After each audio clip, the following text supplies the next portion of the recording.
네, 저희가 한번 복습을 하고서 시작을 하도록 할게요. 네. 지도를 쫙 펴시고 1차 여행 어떻게 갔는지 한번 따라가 볼게요. 1차에서는 시작점 안디옥이에요. 네. 네. 안디옥에서 실루기아. 솔직히 여기 이름만 따라가면 돼요. 네. 근데 그냥 섬 먼저 가서 살라미 바부 구브로라고 하는 섬이에요. 네. 버가로 간 다음에 여기서 안디옥 올라가서 이구니온, 루스디아, 더베, 그리고 다시 그대로 돌아와서 어디로 가냐면 이탈리아로 가는 거예요. 이렇게. 그런 다음에 다시 안디옥으로 돌아갑니다. 이게 1차 여행이에요. 그리고선 1차 여행 있고 난 다음에 바울과 바나바가 한 것이 뭐냐면 오랫동안 교회를 다시 섬겨요. 그게 사도행전 14장입니다. 사도행전 14장 26절부터 28절까지 읽어주세요. 거기서 배 타고 안디옥에 이르니 이곳은 두 사도가 이룬 그 일을 위하여 전에 하나님의 은혜에 부탁하던 곳이라. 그들이 이르러 교회를 모아 하나님이 함께 행하신 모든 일과 이방인들에게 믿음의 문을 여신 것을 보고하고 제자들과 함께 오래 있으니라. 네, 그래서 오랫동안 안디옥에서 있었어요. 그런데 우리가 갈라디아서 공부했던 것처럼 유대 사람들이 와가지고는 괴롭혔죠. 네. 그게 15장 1절이에요. 읽어주세요. 어떤 사람들이 유대로부터 내려와서 형제들을 가르치되 너희가 모세의 법대로 할례를 받지 아니하면 능히 구원을 받지 못하리라 하니. 네, 이게 지금 바울이 너무 힘든 거예요. 바울과 바나바가 복음을 지금 누구에게 전했는데 이방 사람들에게 전했는데 그리고 그것이 되게 성공적이었잖아요. 기억나시죠? 바울이 전한 거는 밑에 사람한테 간 것보다 위에서부터 내려오는 거 많이 했잖아요. 그렇죠? 총독 만나고 그런 식으로. 그러니 다시 이 사람들을 유대인으로 만들어야 된다라고 하는 이 논리가 너무너무 힘든 거예요. 그래서 결정한 게 뭐예요? 그 다음에 나온 게 예루살렘으로 내려가자 하고서는 이렇게 예루살렘으로 내려가죠. 네. 보시면 가는 길에 모든 사람들을 만나가지고 여기에 있는 모든 지역에 있는 사람들을 만나가지고 복음을 전합니다. 그러면서 사람들이 뭐 하라고 했냐면 3절 읽어주세요. 그들이 교회의 전송을 받고 베니게와 사마리아로 다니며 이방인들이 주께 돌아온 일을 말하여 형제들을 다 크게 기쁘게 하더라. 네, 정말 기쁜 일이 생겼죠. 근데 우리가 알듯이 갈라디아서에 보니까 예루살렘 도착하자마자 사람들이 누구한테 할례 주려고 그래요? 디도한테 할례 주려고 그러죠. 네. 기억나시죠? 갈라디아서 공부할 때 기억 안 나시면 짧게 확인해 볼게요. 네. 자, 그 갈라디아서 2장 1절부터 3절까지 읽어주세요. 14년 후에 내가 바나바와 함께 디도를 데리고 다시 예루살렘에 올라갔나니 계시를 따라 올라가 내가 이방 가운데서 전하는 복음을 그들에게 제시하되 유력한 자들에게 사사로이 한 것은 내가 다름질하는 것이나 다름질한 것이 헛되지 않게 하려 함이라. 그러나 나와 함께 있는 헬라인 디도까지도 억지로 할례를 받게 하지 아니하였으니. 감사합니다. 여기 보면 일단은 바울이 갔을 때 사람들이 와가지고는 디도까지 헬라인이에요. 할례를 주려고 한다라는 거 보면 사람들이 뭐에 빠져 있는 거예요? 할례. 예, 육체에 어떠함을 빠져 있는 거예요. 갈라디아서 공부했죠, 그렇죠? 네. 그래서 먼저 유대인이 돼야 된다라고 하는 주의가 이미 팽배해져 있다라는 거 우리가 알고 있어요. 그런데 여기에서 우리가 짚고 넘어가야 될 건 뭐냐면 사사로이라고 하는 표현이요. 사사로이 하면 우리가 한국말로 하면은 별것 아닌 것처럼이라는 뜻이잖아요. 네. 근데 이게 원래 의미는 개인적으로 했다라는 거예요. 네. 다시 말하면 바울이 그냥 토론을 시작한 게 아니라요. 한 명 한 명 만나가면서 이것을 설득했다는 뜻이에요. 그렇게 되었을 때 그것이 어떻게 됐냐면 공론화가 돼가지고 사도행전 15장에 오면 이제 회의가 일어나게 되는 거예요. 자, 근데 이 한 명 한 명 토론하게 되었을 때 어떻게 되었냐? 사도행전 15장 5절 보세요. 바리새파 중에 어떤 믿는 사람들이 일어나 말하되 이방인들에게 할례를 행하고 모세의 율법을 지키라 명하는 것이 마땅하다 하니라. 네, 그때 이제 바울의 적수가 등장한 거예요. 바로 바리새파예요. 바울도 바리새인, 그쵸? 여기 있는 사람도 바리새인인 거예요. 그러니까 되게 긍정적이지만 또 되게 비관적이기도 해요. 바울은 어떠한 그리스도인이 됐냐면 전에 있던 것을 버리고 완전한 그리스도인이 되었고, 이 바리새파 그리스도인들은 전에 있는 걸 다 가진 상태에서 누구를 믿는 거예요? 예수님 믿는 거예요. 그러니 그들이 가지고 있는 믿음은 온전한 예수님을 향한 믿음이 아니라 예수님이 약간 자기들의 율법이 있으면 율법 90%에다가 예수님 10% 이런 식인 거예요. 이해되시죠? 아니면 예수님이 90%라고 쳐요. 그런데 이 10%가 할례를 안 받으면 예수님도 소용이 없다식인 거예요. 근데 그게 성경에 근거가 없냐? 성경에 근거가 있는 게 문제인 거예요. 얼마나 성경을 잘 알겠어요. 그러니 성경에 나와 있는 뭐 6월절 양을 먹으려 그러면 할례를 받고 먹어야 된다. 예수님이 6월절 양이면 할례를 받아야지 6월절 양을 먹을 수 있는 거다라는 것부터, 이건 제가 생각하는 거예요. 그들은 더 좋은 게 있겠죠. 그리고 이방인들이 개종을 할 때도 할례를 받아야 되는 거며, 그렇죠? 그리고 또 사람이 어떠한 서원을 했을 때, 서원을 하고 들어올 때도 뭘 해야 되냐면 머리털을 밀고 다 해야 된단 말이에요. 똑같이 분명히 이방인이었다가 예수님 믿는다 그러면 뭔가 해야 되지 않냐라고 하는 논리거든요. 되게 그럴싸하고요. 그리고 그 당시에는 뭐밖에 없었어요? 구약밖에 없었죠. 구약에 이게 언약이 들어가 있는 거는요, 안식일 그리고 할례밖에 없어요. 그러니 성경 구약을 보는 사람이라면 뭘 강조할 수밖에 없겠어요? 당연히 두 개를 강조할 수밖에 없는 거예요. 왜냐하면 그게 마치 상징처럼 너와 나 사이에 표징이 된다라는 단어가 안식일에 하셨고 할례 하셨단 말이에요. 또 영원한 표징 이렇게 하셨으니까 도저히 뭐 바울의 입장에서는 아니라고 얘기할 수 없는 상황이 가는 거예요. 성경으로 하다 보니까. 진짜 힘들었겠다. 정말 힘들어요. 그게 이제 교리 싸움이거든요. 근데 바울이 그거를 틀렸다고 얘기한 게 아니에요, 지금. 그게 틀렸다가 아니라 그게 필요한가를 말하는 거예요. 차이점 이해하시죠?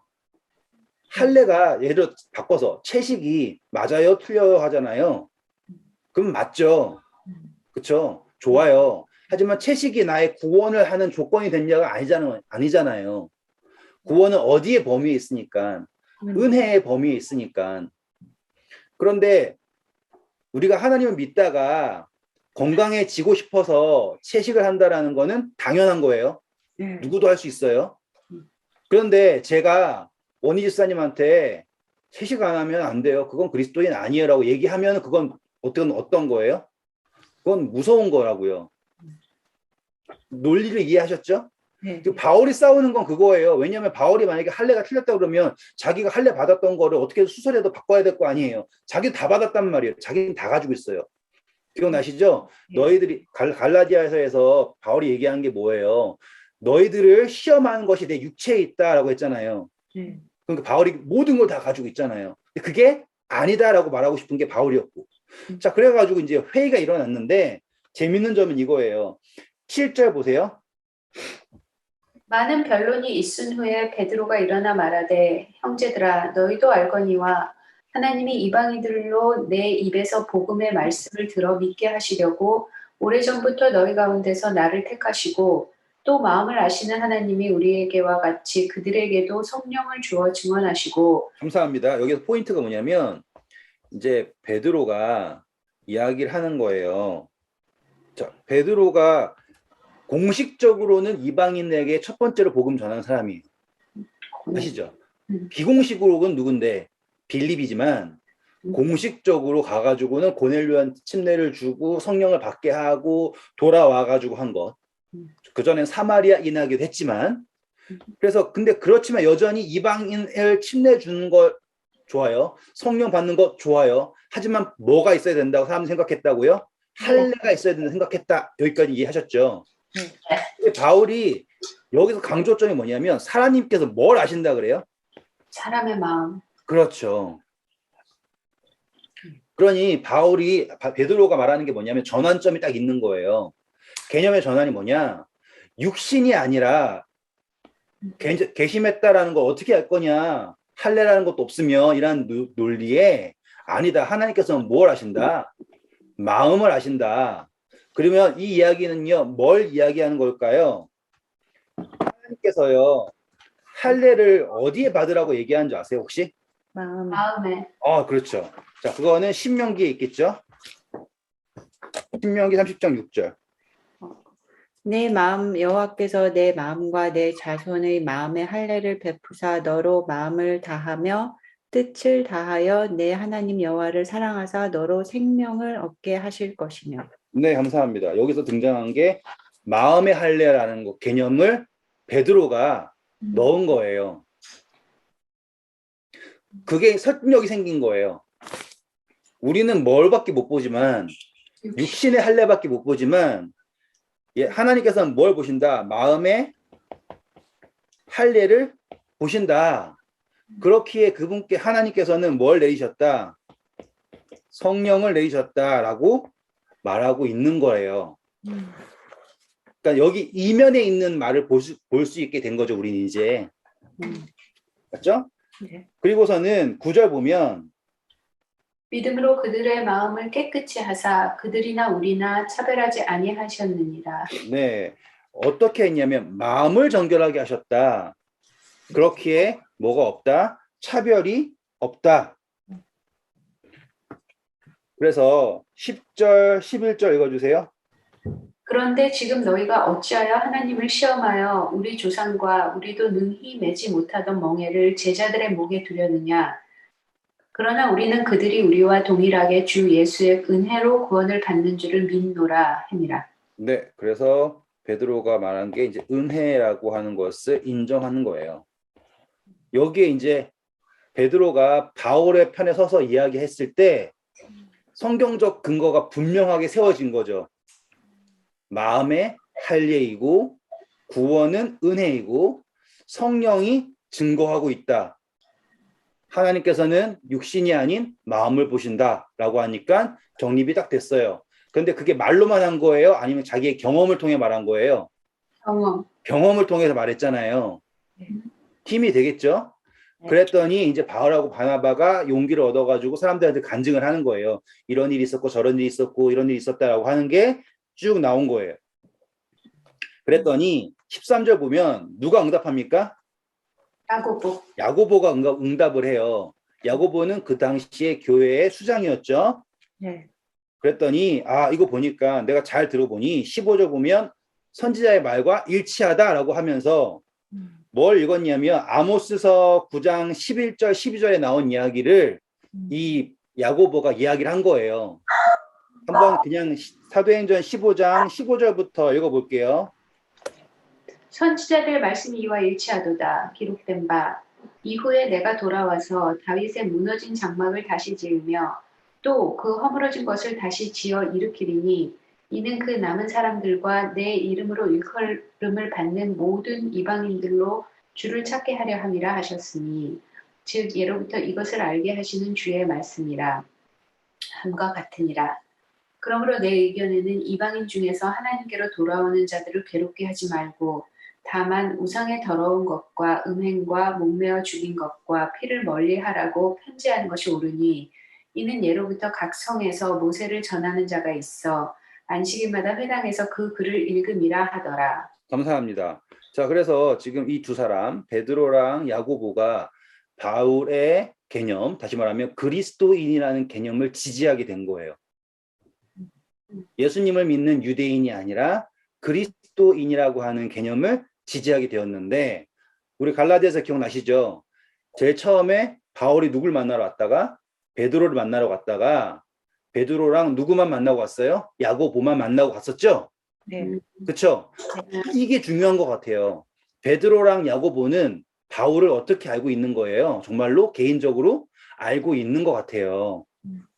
그렇기에 이 회의에서도 다른 사도들은 다 조용히 있지만 이 두 사람이 바울을 지지한다라는 걸 보았을 때 그 처음 바울이 예루살렘에 왔을 때 그의 변한 모습이 얼마나 영향력이 있었는가. 다시 말하면 누군가가요 갑자기 확 변한 모습을 바라보면 감동이 있잖아요. 특별히 자기네들이 생각할 때 가장 적이었던 사람이 그렇죠? 네. 네, 그 경험에서 나온 것이 영향력이 있었던 것 같아요. 그런 거 보면 하나님께서 바울을 이렇게 내려오게 하고 누굴 만나게 하고 어디를 가게 하고 그런 모든 것들이 다 이렇게 톱니바퀴처럼 연결이 되어 가면서 일이 이루어진다라는 거를 볼 수가 있는 것 같아요. 진짜 아무리 맞는 말 해도 그 전에 안 만났어 봐요. 그 전에 충분한 이해가 없었어 봐요. 그러면 편들어 주겠어요? 안 들어주겠죠. 그러니까 여기에서는 우리는 뭘 볼 수 있다? 하나님의 인도하심이 결국에는 14년 후에라도 열매를 맺는다라는 걸 볼 수 있게 된 거예요. 자, 근데 여기 보시면요. 베드로랑 야고보가 이야기하는 게 흥미로운 점이 아까 베드로는 성경에 나오는 개념이었죠. 그리고 자기의 경험이었어요. 야고보는 그것을 뭐 했어요? 확증했죠. 네. 자, 여기 경험, 개념, 여기는 확인. 자, 이게요 되게 중요한 것 같아요. 우리도 성경을 볼 때 제일 처음 시작이 뭐예요? 어떠한 자극이 오고 의문이 생겼을 때 경험 개념을 확인하는 거 있어야겠죠? 그리고 나서 그거를 무엇으로 성경으로 확인을 하는 거예요. 그러니까 누가 얘기했다라고 그냥 믿는 게 아니라 일단 경험 그리고 성경적인 개념 그런 다음에 그거를 성경으로 확인을 해야겠죠. 이 과정은 지금도 유효하다라는 걸 꼭 기억하시고 누가 뭐라고 얘기했다고 무조건 믿으면 안 된다라는 것도 확인해 주세요. 네. 다시 이제 넘어가서 이걸 가지고서는 이제 우리 예루살렘 지도부에서는 더 이상 이제 할례를 조건으로 하지 않겠습니다라고 얘기를 했어요. 누구에게? 이방인에게. 이거 중요해요. 할례를 누구에게 조건하지 않겠습니다? 이방인에게 조건하지 않겠습니다라고 얘기를 했어요. 그리고서 누굴 보내냐면요. 22절 보시면 후반부에 중요한 사람이 있죠. 네. 네, 22절 볼까요? 이에 사도와 온 장로와 온 교회가 그 중에서 사람들을 택하여 바울과 바나바와 함께 안디옥으로 보내기를 결정하니 곧 형제 중에 인도자인 바사바라 하는 유다와 실라더라. 네, 감사합니다. 유다와 실라라고 하는 이 두 사람을 보내요. 메신저로. 그래서 편지가 조작된 것이 아니라 교회 대표에서 보낸 것이다라는 것을 확증하기 위해서. 그래서 유다랑 실라는 일반적인 사람이 아니라 교회에서 입지가 있는 사람이에요. 근데 저도 처음에 성경 읽을 때는 실라가 디모데처럼 어린 사람으로서 바울 쫓아다니는 사람인 줄 알았거든요. 그게 아니에요. 쭉 넘어가 보시면 이 사람은 어떻게 설명하냐면요. 26절 보세요. 사람을 택하여 우리 주 예수 그리스도의 이름을 위하여 생명을 아끼지 아니하는 자인 우리가 사랑하는 바나바와 바울과 함께 너희에게 보내기를 만장일치로 결정하였노라. 그래서 누구를 보냈다고 합니까? 27절에 유다랑 실라. 그러니까 이 사람들은 핍박이 왔을 때도 무릎을 쓰고 함께 했던 사람입니다. 그리고서는 그들이 이제 편지를 보내니까 사람들이 기뻐하죠. 그리고 그 내용은 갈라디아서에 있는 내용과 같아요. 뭐만 하지 말라 그래요? 우상에게 쓰인 재물 먹지 말고 뭐 음행하지 말고 당연히 남을 좀 도와주세요 라고 하는 것. 그리고 바울이 뭐라고 했어요? 그거는 우리도 지금 하고 있다. 예, 그렇죠. 자, 그런데 32절 봐보세요. 유다와 실라도 선지자라 여러 말로 형제를 권면하여 굳게 하고. 네, 자, 선지자라고 합니다. 이 사람들도 뭐라고 해요? 선지자. 그러면 이들도 분명한 어떠한 위치가 있고요. 그리고 그 선지자인 사람들이 와가지고는 이야기를 했기 때문에 이 예루살렘 회의로서 뭐가 논란이 끝난 거예요? 이방인들은 할례를 받을 필요가 없다라는 것이 정리가 되었어요. 그러니까 이해되셨죠? 그리고 나선 어떤 일이 있냐면 다시 올라가서 36절 보세요. 며칠 후에 바울이 바나바더러 말하되 우리가 주의 말씀을 전한 각 성으로 다시 가서 형제들이 어떤가 방문하자 하고. 네, 그래서 다시 갈무리라고 하죠. 그거를 하기 위해서 안디옥에서부터 이렇게 가려고 했어요. 그래가지고 가려고 하는데 바나바가 누굴 데리고 가려고 그럽니까? 30절 보면 마가를 데려가려고 그러죠. 그랬을 때 바울이 싫다 그래요. 왜요? 여기에서 떠나간 사람을 우리가 데려갈 필요가 없다.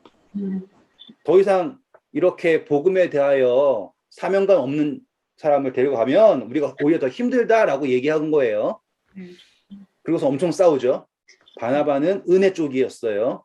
어린 사람을 가르쳐서 바꾸는 거지. 근데 바울은 사명 쪽이었어요. 그렇죠? 그래서 다퉜는데 저는 여기에서 정말로 감사한 게 뭐냐면 야, 성령 받고 저렇게 거듭난 사람도 싸우는구나. 싸웠는데 어느 정도 싸웠냐면 갈라질 정도로 싸우는구나 라는 걸 보고서 아, 내 성격이 안 좋지만 그것도 하나님께서 사용하실 수 있구나를 봐요. 왜냐하면 원래 바울이 싸우지 않았으면은 갔던 데 갈 거예요. 이렇게. 갔던 데 갈 거라고요. 그런데 싸우는 바람에 바나바는 갔던 데를 가고요. 바울은 누구랑 함께 새로운 동료인 실라와 함께 이렇게 올라가는 거예요. 그게 흥미로운 거예요. 그래서 새로운 길로 갑니다. 그래서 40절부터 볼까요? 바울은 신라를 택한 후에 형제들에게 주의 은혜의 부탁함을 받고 떠나 수리아와 길리기아로 다니며 교회들을 경고하게 하니라. 네, 여기 길리기아 보이시죠? 길리기아 여기. 그렇죠? 그래서 안디옥에서 이렇게 넘어가는 거예요, 이제. 자, 16장입니다. 어디로 갑니까? 1절. 데베와 르스드라에도 이르매. 네, 여기 더베 보이죠? 여기 더베랑 루스드라 이렇게 간 거예요. 그리고 거기에서 중요한 인물, 오늘부터 아주 계속 등장할 아주 중요한 인물이 등장합니다. 바로 누굴 만납니까? 디모데를 만납니다. 이 디모데는 너무너무 중요해요. 왜냐하면 바울이 자신의 아들이라고 얘기하거든요. 영적 아들이라고 얘기를 해요. 시간이 많지 않으니까 찾지는 않겠어요. 하지만 중요하다라는 걸 설명을 해야 돼요. 왜 중요하냐면 이 디모데는 바울과 더불어 아주 중요한 특징을 가지고 있습니다. 한번 볼게요. 1줄 읽어주세요. 1절 다시 읽어주세요. 바울이 더베와 르스드라의 이름에 거기 디모데라는 제자가 있으니 그 어머니는 믿는 유대 여자요 아버지는 헬라인이라. 그렇습니다. 여기 보면 헬라인 그리고 어머니는 유대인. 헬라인, 유대인 이런 거예요. 그러니 이 디모데는 호적상 누구예요? 유대. 헬라인. 헬라. 호적상 헬라인. 그런데 피가 뭐가 섞여 있어요? 유대피. 유대인 있죠. 그렇죠? 그러니 아까 기억나세요? 누구는 할례 받지 않아도 된다 했어요? 이방인. 아까 할례가 누구에게는 이방인은 할례를 받을 필요가 없다라고 정해졌어요. 그런데 지금 디모데는 누군 거예요? 반은 유대인인 거예요. 그러니 그에게 어떠한 요구가 남아 있는 거죠?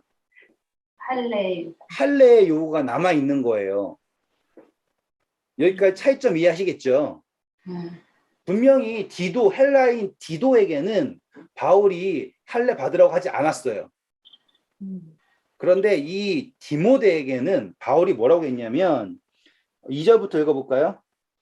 디모데는 루스드라와 이고니아에 있는 형제들에게 칭찬받는 자니 바울이 그를 데리고 떠나고자 할새 그 지역에 있는 유대인으로 말미암아 그를 데려다가 할례를 행하니 이는 그 사람들이 그의 아버지는 헬라인인 줄 다 알미러라. 네, 이거는 할례가 필요 없는데 유대인들을 눈치 봐서 한 게 아니라요. 그에게 어떠한 자격이 있음을 알기 때문에 유대인이라고 하는 자격이 있음을 알기 때문에 그에게 할례를 준 거예요. 왜 그러냐? 우리 기억나시죠? 바울이 특징이 있었죠.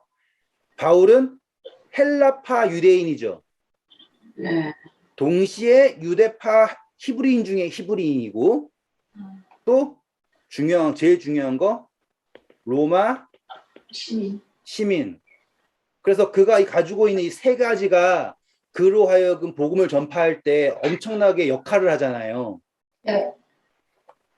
디모데도 같은 걸 가지고 있는 거예요. 그래서 디모데가 이 혈통이 섞여 있긴 했지만 할례를 받음으로써 뭘 할 수 있게 되냐면 너는 유대인인데, 왜냐면 어머니가 유대인이잖아요. 호적상으로는 아닐지 모르지만 당시의 문화에서요. 어머니, 자, 우리 모세가 양육받죠. 그쵸? 네. 진짜 어머니한테 유모로서 양육받지만 그것만으로도 모세를 뭐라고 해주는 거예요? 유대인이라고 한단 말이에요. 왜냐하면 그 양육받는 것이 그만큼 중요해요. 그리고 이 누군가의 제가 다시 정리할게요. 우리 예수님이 태어나시죠? 예수님이 태어나시는데 분명히 육신을 요셉에게서 받아요? 마리아에게서 받아요? 마리아. 마리아에게서 받죠? 그러니까 그 말은 그 유대의 문화에는요, 그 혈통을 누구에게서 받는다. 다시 말하면 이름은 누구에게서 받고요. 아빠. 아버지한테 받고요. 혈통은 누구에게서 받냐면 어머니한테 받는다라는 인식이 있어요. 그거는 여자의 후손이라는 것부터 이미 시작이 되어 있어요. 그쵸?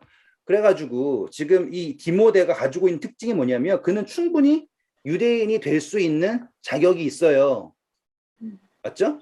자, 기억나시는 거 해볼게요. 반대 이야기예요. 우리 모세가 이제 십보라를 만나서 아들을 낳았죠. 게르솜이랑. 그쵸? 그리고 나서는 이제 선교가 죄송합니다. 이스라엘 백성들을 구하기 위해서 다시 돌아갈 때 천사가 나타나서 막죠. 네. 왜 막았어요? 할례를 안 받아. 할례를 안 받아서 막았죠. 네. 예, 이방인이면 할례 받을 필요가 없잖아요. 그런데 누구기 때문에 유대인이 이스라엘 백성이 다시 말하면 히브리인이기 때문에 뭘 가지고 있어요? 할례 언약이라는 것을 가지고 있잖아요. 그래서 복음을 전하기 전에 그것을 하지 않았을 때 어떻게 됩니까?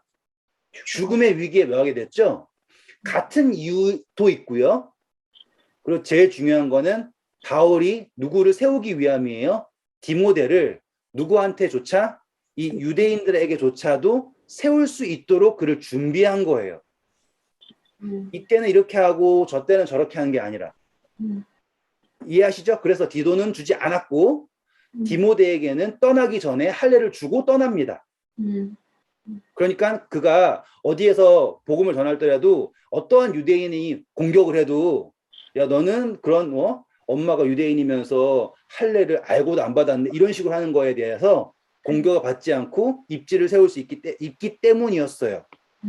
이해되시죠? 네. 여기까지 이해했어요. 그리고선 떠납니다. 이제 여행을 떠났는데 지금 바울에게는 쌍두마차가 있는 거예요. 실라, 디모데. 그렇죠? 실라는 되게 든든한 사람이고요. 디모데는 이제 피어오르는 샛별이에요. 디모데는 어떠한 캐릭터를 가지고 있는가 한번 볼게요. 디모데 후서 3장 15절 읽어볼까요? 또 어려서부터 성경을 알았나니 성경은 능히 너로 하여금 그리스도 예수 안에 있는 믿음으로 말미암아 구원에 이르는 지혜가 있게 하느니라. 네, 감사합니다. 디모데는 어려서부터 성경을 사랑했고 사도행전 16장 2절 보면 아주 평판이 좋은 젊은이에요. 그리고선 이제 떠나죠. 근데 여기에서 우리가 한 번 더 디모데는 요걸 다 가지고 있다. 중요해요. 이거. 다 가지고 있다. 중요합니다. 그리고 아까 유다를 뭐라고 부르는 유다라고 그랬어요? 바사바라 하는 유다. 그렇죠. 지금 사울이라고 하는 바울, 바사바라고 하는 유다. 이건 뭐예요? 이름이 두 개예요. 헬라식 이름, 유대식 이름. 그렇죠? 헬라식 이름, 유대식 이름. 이걸 두 개를 다 가지고 있는 사람은요. 그러니까 게바라고 하는 베드로, 시몬이라고 하는 베드로, 이건 별명이에요. 그렇죠? 그런데 이름이 두 개인 사람은 바울처럼 바울은 유대인의 이름으로서는 사울이에요. 근데 로마인으로서는 무슨 이름이에요? 바울인 거예요. 이름이 두 개. 디모데는 히브리 이름을 가지고 있는 게 아니라 아예 헬라 이름을 가지고 있는 거예요. 오케이. 이해되시죠? 네. 자, 이제 이런 상태에서 떠납니다. 16장 오셔서요. 우리 6절 읽어주세요. 성령이 아시아에서 말씀을 전하지 못하게 하시거늘 그들이 부르기아와 갈라디아 땅으로 다녀가 무시아 앞에 이르러 비두니아로 가고자 애쓰되 예수의 영이 허락지 아니하시는지라. 네, 어디? 여기 갈라디아. 어디를 가고 싶었어요? 비두니아로 가려고 싶었어요.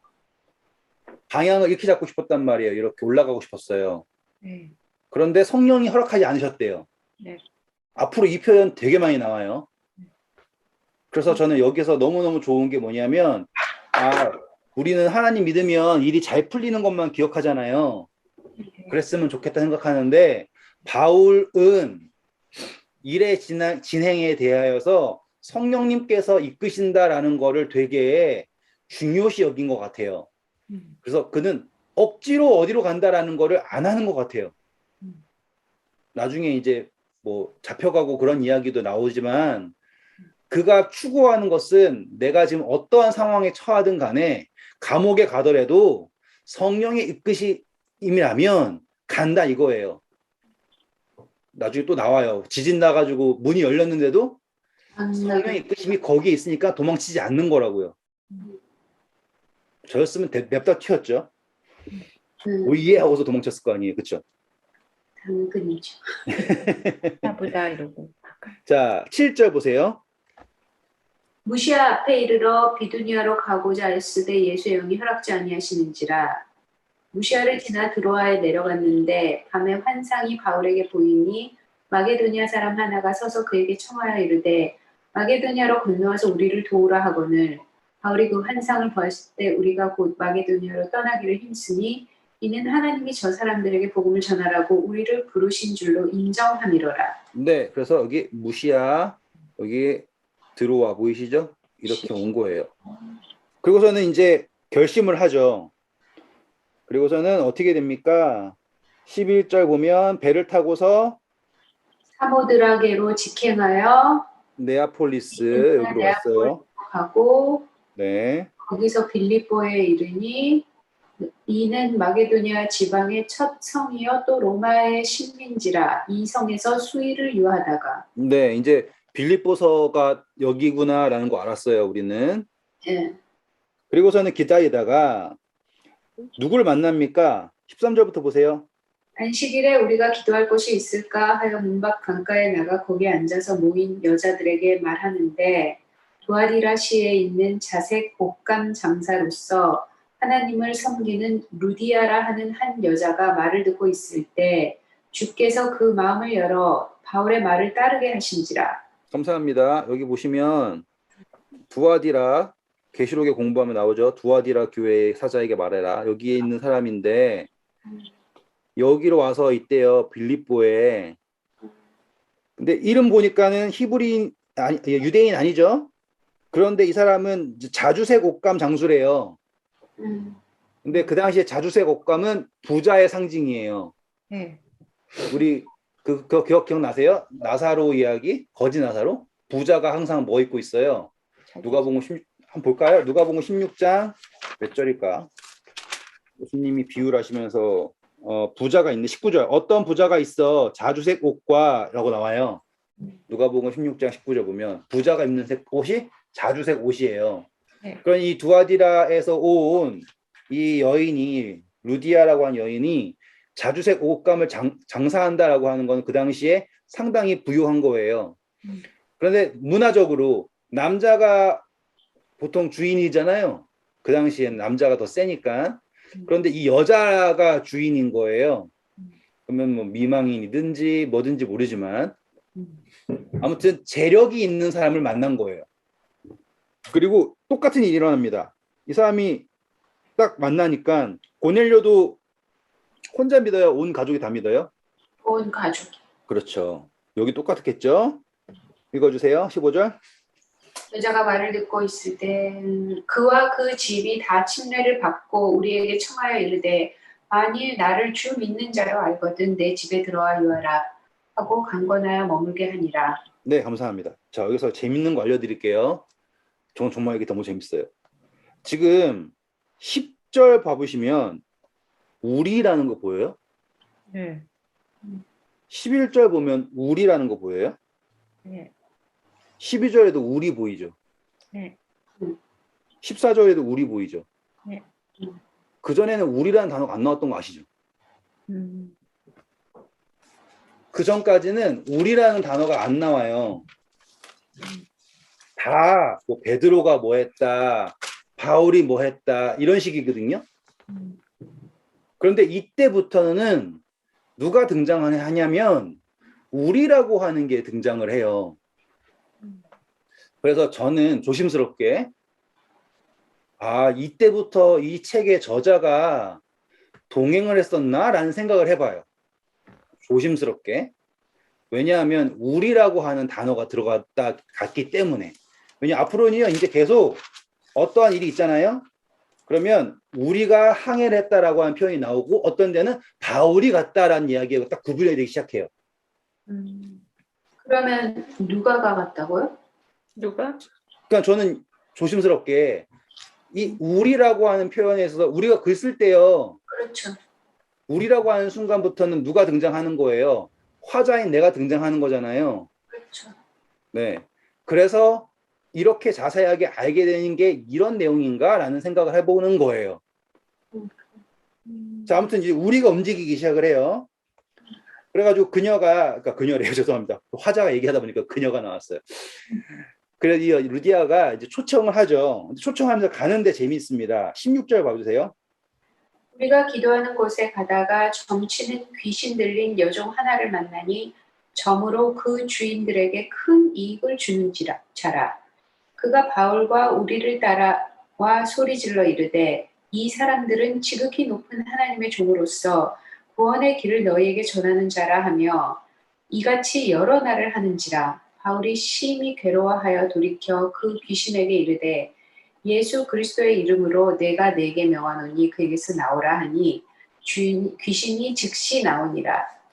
여종의 주인들은 자기의 수익의 소망이 끊어진 것을 보고 바울과 실라를 붙잡아 장터로 관리들에게 끌어갔다가 상관들 앞에 데리고 가서 말하되 이 사람이 유대인인데 우리 성을 심히 요란하게 하여 로마 사람인 우리가 받지도 못하고 행하지도 못할 풍속을 전한다 하거늘. 감사합니다. 자, 여기에 보면은 우리라고 했는데 잡혀가는 거는 우리가 아니죠. 그쵸?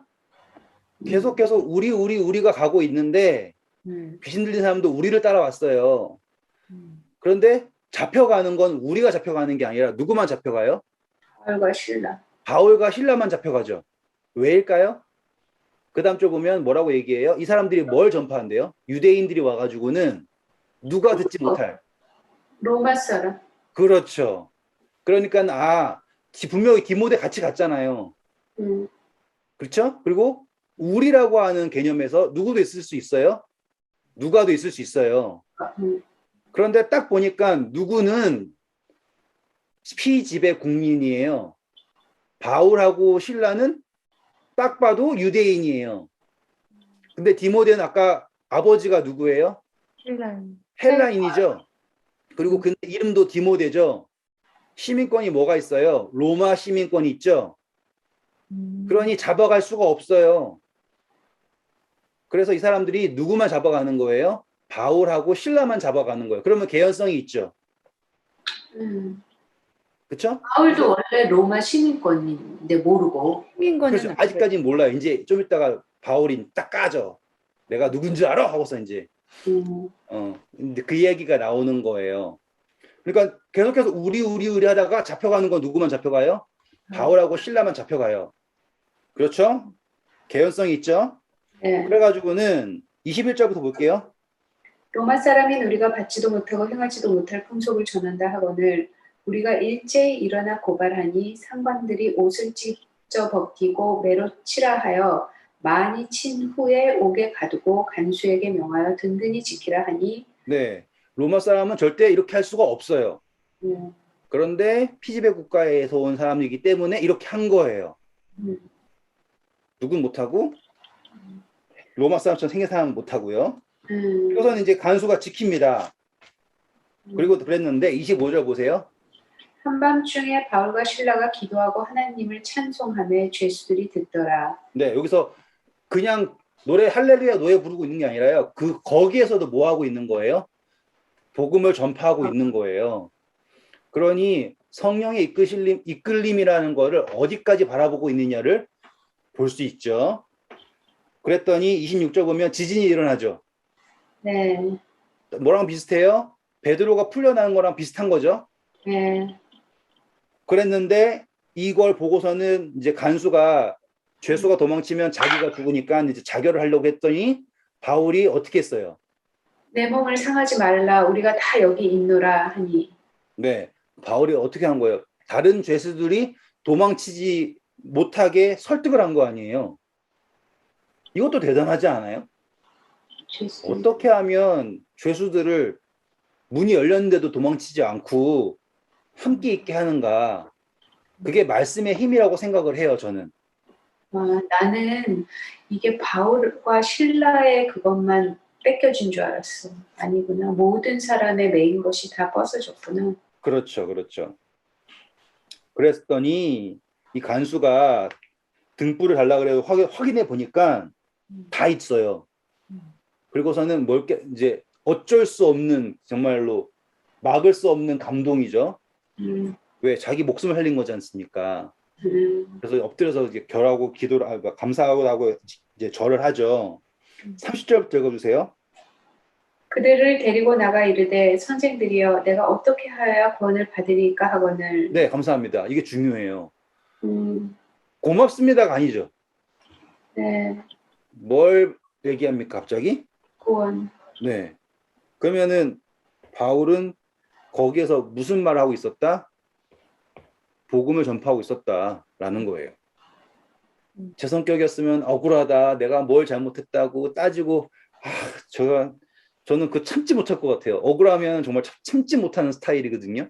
맞아. 네. 근데 바울은 그게 아닌 거예요. 그거를 초월을 한 거예요. 거기서도 복음을 전했고, 그 간수는 입장 자체가 죄수의 말 들을 수 없는 입장이었는데, 다른 죄인들은 들었잖아요. 그런데 지금 감옥문이 열리고 이제 간수가 어떠한 위치에 처한 거예요. 자기도 죄인이 될 수밖에 없다라는, 죽을 수밖에 없다 위치 처하고 나니까 이제 누구의 말을 들을 수 있게 된 거예요? 바울이 전하는 복음의 말을 들을 수 있게 되었어요. 여기도 상징적으로 엄청나게 큰 게 있다는 거 아시겠죠? 내가 저 죄수의 말 어떻게 들어가 아니에요, 이제는.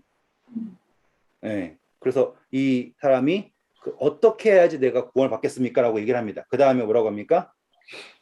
이르되 주 예수를 믿으라. 그리하면 너와 내 집이 구원을 받으리라 하고. 네. 바울이 멋진 얘기하죠. 구원은 너와 내 집에게 주어지는 것이다.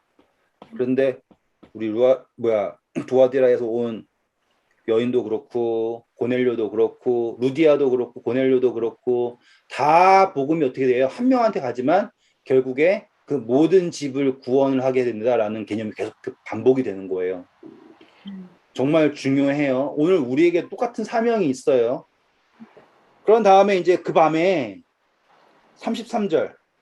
그 밤 그 시각에 간수가 그들을 데려다가 그 맞은 자리를 씻어주고 자기와 그 온 가족이 다 침례를 받은 후 그들을 데리고 자기 집에 올라가서 음식을 차려주고 그와 온 집안이 하나님을 믿음으로 크게 기뻐하니라. 네, 중요한 건 시간이에요. 그 밤에 했대요. 네, 지체할 수 없었던 거예요. 그 밤에. 기억나시죠? 우리 안드레가 와가지고는 베드로한테 와서 보자, 메시아다 그러니까는 그 밤에 와서 보잖아요. 네. 그러니까 이 갈급한 사람들이 어떻게 반응하는가 보면 우리가 복음을 전할 때 정말로 주저함 없이 상황과 관계없이 성령께서 날 여기에 두셨다 믿고 전해야 된다라는 거죠. 간수가 이렇게 돼서 복음을 듣게 될지 누가 알았어요. 그렇죠? 자, 날이 새가지고는 이제 행정관들이 와가지고는 이제 어떻게 해볼까 했더니 그냥 가라 그랬어요. 그랬더니 바울이 뭐라고 합니까? 37절. 바울이 이르되 로마 사람인 우리를 죄도 정하지 아니하고 공중 앞에서 때리고 옥에 가두었다가 이제는 가만히 내보내고자 하느냐? 아니라 그들이 친히 와서 우리를 데리고 나가야 하리라 하는데. 네, 여기에서 우리는 바울을 얘기하는 거예요. 신라도 로마인이 아니고요. 음, 지금 로마 사람이 나 있고 우리를 이렇게 되는 거예요. 음, 그래가지고 왔죠. 그 사람이 와가지고는 제발 말하지 말아 달라고 막 간청을 하죠. 그래서 40절 보세요. 두 사람이 옥에서 나와 루디아의 집에 들어가서 형제들을 만나보고 위로하고 가니라. 네, 자 그래서 이제 빌립보에서 이벤트가 끝나요. 다시 이제 우리가 이제 한 팀이 떠나는 거죠. 이제 17장입니다. 그들이 암비볼리와 아볼로니아로 다녀가 데살로니가에 있는 이르니 거기 유대인의 회당이 있는지라. 네, 여기 보시면 이렇게 내려왔죠. 이렇게 해서 이렇게 데살로니가까지 간 거예요. 우리가 이제 내일 할까요? 데살로니가 전설을 이제 공부할 거잖아요. 여기로 가는 거예요. 거기 17장 오셔서 2절 보세요. 바울이 자기의 관례대로 그들에게로 들어가서 새 안식일을 성경을 가지고 강론하며 뜻을 풀어 그리스도가 해를 받고 죽은 자 가운데서 다시 살아나 할 것을 증언하고 이르되 내가 너희에게 전하는 이 예수가 곧 그리스도라 하니 그 중에 어떤 사람 곧 경건한 헬라인의 큰 무리와 적지 않은 귀부인도 고난을 받고 바울과 실라를 따르나 그러나 유대인들은 시기하여 저자의 어떤 불량한 사람들을 데리고 때를 지어 성을 소동하게 하여 야손의 집에 침입하여 그들을 백성에게 끌어내려고 찾았으나 발견하지 못하고 야손과 및 형제들을 끌고 읍장들 앞에 가서 소리질러 이르되 천하를 어지럽게 하던 이 사람들이 여기도 이르매 야손이 그들을 맞아들였도다. 이 사람들이 다 가이사의 명을 거역하여 말하되 다른 임금 곧 예수라 하는 이가 있다 하더이다 하니. 감사합니다. 여기에서 우리는 뭘 알 수 있냐면 우리 15장 오셔서요. 21절 보세요. 이는 예로부터 각 성에서 모세를 전하는 자가 있어 안식일마다 회당에서 그 글을 읽음이라 하더라. 네, 지금 안식일마다 회당에서 모세의 글을 읽는 유대인들이 있죠. 그런데 여기에 지금 바울이 가가지고는 회당에서 새 안식일 동안 이야기를 했어요. 그러면 싸움이 날까요? 안 날까요? 네. 날 수밖에 없는 상황이에요. 그리고 하는 말마다 누가 다 맞아요? 바울이 다 맞죠. 말씀드렸잖아요. 지금 여기에 있는 데살로니가에 있는 유대인들은요, 뭘 제대로 알고 있는 유대인이 아니에요. 그냥 우월주의만 가지고 있는 정도지. 헬라파 유대인이 뭘 알겠어요. 그런데 지금 어디에서 본토에서 완벽하게 그냥 최고 엘리트 코스를 밟고 온 사람이 성경을 가지고 와서 얘기를 하니 말로 돼요? 안 되는 거예요, 진짜로. 그러니까 결국에 반응은 뭐밖에 없어요? 핍박하는 것밖에 없어요. 논리 보면은 초등학교 논리죠, 또. 그 논리를 가지고서 하는데 이제는 협박을 하는 거예요. 야손이 그 당시에 거기에 지도자거든요. 그 사람한테 와가지고는 야, 왕이 다른 왕이네, 예수라는 왕이 따로 있다, 이걸 너가 인정한다고, 이런 식으로 협박을 해가지고는 바울이랑 신라랑 핍박을 하려고 하는 거예요. 이 상황. 이해되시죠? 네. 자, 우리 보면 이제 마지막으로 정리하고 끝낼게요. 이 일이 있고 나서요. 7절부터 9절 보세요.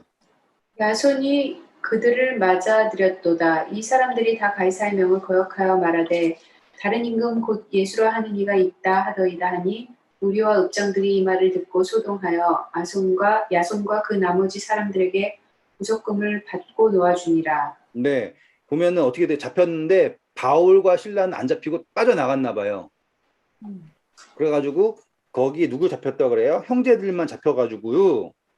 야손과 6절 보면 발견하지 못함에 야손과 어떤 형제들만 잡혔다 그러죠. 네.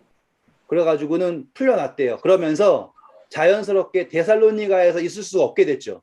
네. 그렇죠? 그래서 어디로 가게 됩니까? 10절. 밤에 형제들이 곧 바울과 신라를 베레아로 보내니 그들이 이르러 유대인의 회당에 들어가니라. 네, 그래서 핍박 때문에 베레아로 가게 된 거예요. 근데 베레아는 정말로 자주 들으셨을 거예요. 왜 그러냐면 베레아는 다르다라는 표현이 나와요. 읽어볼까요? 베레아에 있는 사람들은 데살로니가에 있는 사람들보다 더 너그러워서 간절한 마음으로 말씀을 받고 이것이 그러한가 하여 날마다 성경을 상고함으로 들어갔다. 그 중에 믿는 사람이 많고 또 헬라의 귀부인과 남자가 적지 아니하나 데살로니가에 있는 유대인들은 바울이 하나님의 말씀을 베레아에서도 전하는 줄을 알고 거기도 가서 무리를 움직여 소동하게 하거늘 형제들이 곧 바울을 내보내어 바다까지 가게 하되 실라와 디모데는 아직 거기 머물더라. 네, 감사합니다. 자, 오늘 여기까지 할 거예요. 베레아에서 했는데 어떻게 할 수밖에 없어요. 사람들이 다 바울을 죽이려고 하니까 바울이 도망을 치죠. 근데 누구는 남아요? 실라와 디모데. 그렇죠. 그러니 이 교회에 대해서 잘 아는 사람은 누구겠어요? 남아있던 사람이죠. 네. 이해되시죠? 나중에 이제 디모데. 그렇죠.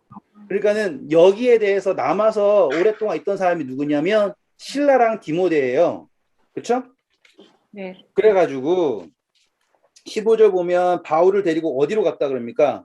아덴. 여기 아테네. 바울은 일로 가고 누군 남아있고 실라랑 디모데는 남아있고 그래서 바울은 자신의 떠난 교회 데살로니가라고 하는 이 교회에 대해서는 누구를 통해서 듣게 될까요? 디모데, 실라. 디모데 그리고 실라 맞죠? 네. 자 연결시키고 끝낼게요. 데살로니가 전서 1장 1절 보세요. 바울과 실루아노와 디모데는 하나님 아버지와 주 예수 그리스도 안에 있는 데살로니가의 교회에 편지하노니 은혜와 평강이 너에게 있을지어다. 네, 등장하죠? 지금 주사님이 저랑 같은 성경 보고 있네요. 다른 분들을 위해서 다시 읽어주세요. 바울과 실로아노와 디모데는 하나님 아버지와 주 예수 그리스도 안에 있는 데살로니가인의 교회에 편지하노니 은혜와 평강이 너에게 있을지어다. 거기도 실루아로 나와요? 네. 네, 아무튼 좋아요. 실루아노. 예. 그래서 아무튼 여기 보면 디모데가 등장을 하죠. 네. 그렇죠? 그런 다음에 다시 1절에 분명히 디모데가 나오죠. 네. 그래서 쭉 내려가 볼게요. 우리 네. 나중에 다시 할 거예요, 다. 네. 8절 봐보세요. 주의 말씀이 너희에게로부터 마게도냐와 아가야에 들릴 뿐 아니라 하나님을 향하는 너희 믿음의 소문이 각 처에 퍼졌으므로 우리는 아무 말도 할 것이 없노라. 네, 이 데살로니가라고 하는 데가 처음엔 핍박하는 사람이 많이 있었다 했잖아요. 네.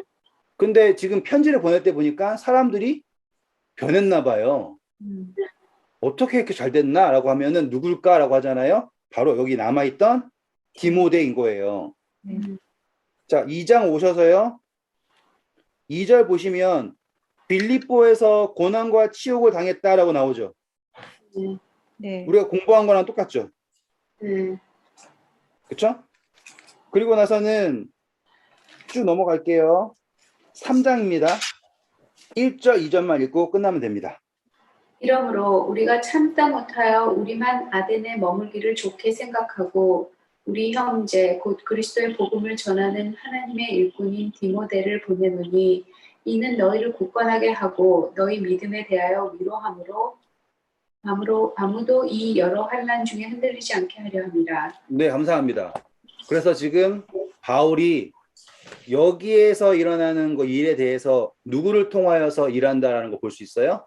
디모데를 통해서 일한다라는 거를 볼 수 있게 된 거예요. 네. 오늘 한 걸 진짜 짧게 정리하면 이렇게 돼요. 분명히 우리는 하나님의 이끄심이 있다라는 거를 믿어요. 그런데 바울처럼은 못 믿는 것 같아요. 우리는 정말로 바울처럼 하나님의 성령의 이끄심에 대해서 좀 더 이렇게 더 밝게 이해해야 될 필요가 있다고 생각을 해요. 분명 우리도 인간이어서 뭐 다투고 뭐 안 좋은 일이 생길지 모르지만 바울처럼 언제나 하나님의 이끄심이 있다라는 걸 믿고 따라간다라는 것, 그리고 그가 확신을 가졌을 때 주저함이 없이 복음을 전파하고 나아간 것처럼 우리도 그러해야 된다라는 걸 볼 수 있게 되었고요. 또 이제 디모데 이야기를 하면서 디모데가 따라가면서 이제 복음을 배워 가잖아요. 그리고 그 디모데가 그러니까 다시 말하면 디모데를 지금 마치 모세가 여호수아를 세우는 것처럼 바울이 디모데를 세우는 거를 우리가 이 이야기들을 통해서 한번 볼 필요가 있어요. 그러니까 오늘 우리가 디모데가 헬라인 아버지랑 뭐 유대인 어머니 사이에서 어떻게 되었고 그가 바울처럼 로마인이자 헬라인이자 그리고 유대인이자 모든 걸 다 가지고 있는 상태에서 그가 어떻게 바울을 통해서 배워왔고 또 그를 통하여서 여기에 있는 수많은 교회들을 바울이 어떻게 섬겼는가를 이제 앞으로 볼 거거든요. 근데 내일 우리가 만나면 이제 이 이야기들이 좀 더 이제 살아서 움직일 수 있게 될 거예요. 아무튼 고생 많으셨고요. 내일 뵐게요. 감사합니다. 감사합니다.